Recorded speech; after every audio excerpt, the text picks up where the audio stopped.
Здравейте, баш майстори! Дали сте доста пари за хубава машина, за косене или за рязане на дърва, хускварна или щил.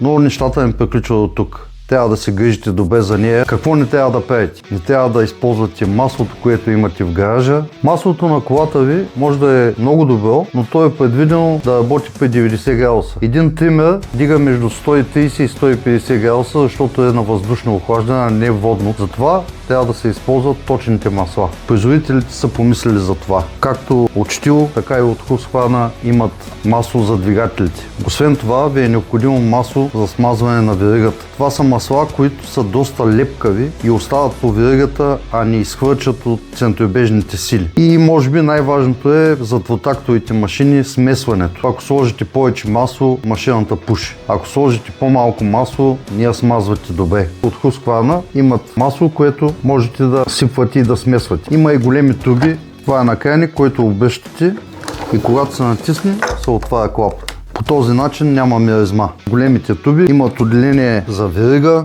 От тази страна има отделение да можете да сложите пилите и всичко да е на едно място. Тук е смесеното гориво, а тук маслото за веригата. Всички, които са работили с верижен трион, знаят, че когато свършат работа, от машината тече масло. Затова елементарно решение.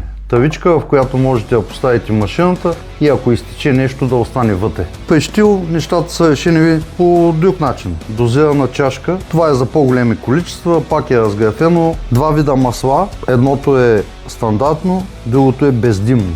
При тубите нещата са решени по същия начин. Имате място за смесен бензин и за масло за веригата и големия куфар, в който можете да съхранявате машината.